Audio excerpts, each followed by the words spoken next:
will continue to support us with regard to the democratic transformation, and that when Burma becomes a fully functioning democracy in accordance with the will of the people, we will be able to say that among those friends who enabled us to get there, the United States was among the first.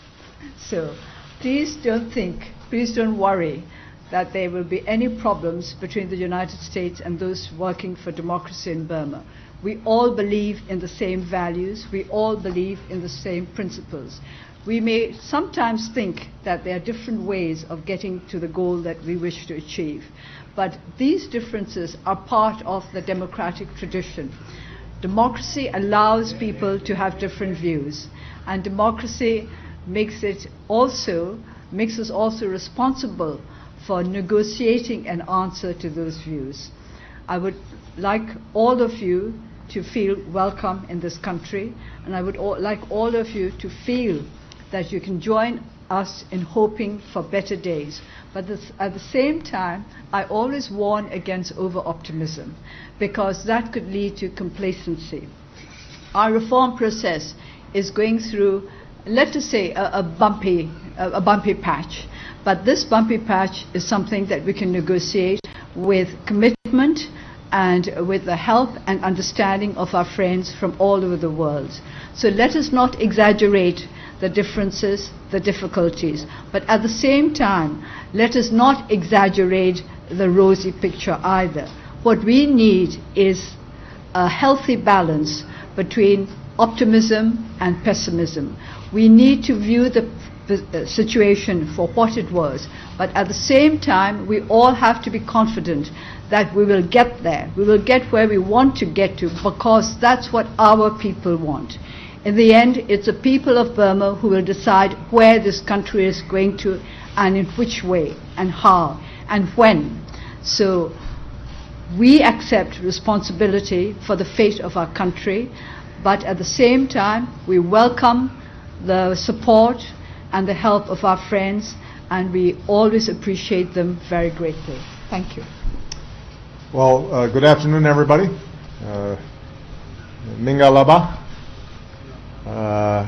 It is wonderful to be back in Rangoon and to once more have the opportunity to spend time with Aung San Suu Kyi. As we know, it was in this house that she endured years of confinement, never giving up hope, never wavering in her determination to build a free and democratic Burma. Dasu, you helped set this country on a better path. I'm grateful for your friendship and for the hospitality that you've shown in opening your home up, not only to me, but to all these people. When I first made my historic visit to Burma, this country was just taking preliminary steps towards democracy. And in the past 2 years, important changes have been made.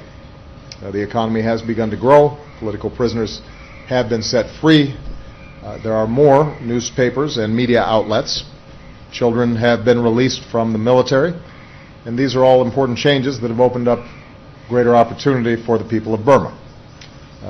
At the same time, as Aung San Suu Kyi just said, it's clear how much hard work remains to be done and that many difficult choices still lie ahead. The process for reform is by no means complete or irreversible.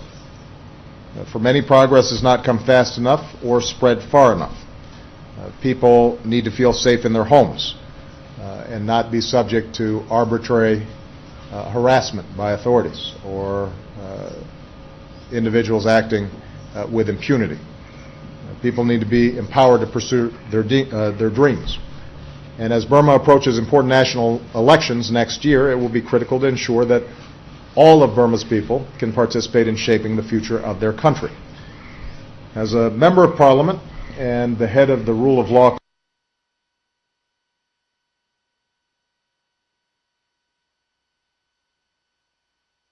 government more promote reforms that would expand the political space for more people to contribute their voices.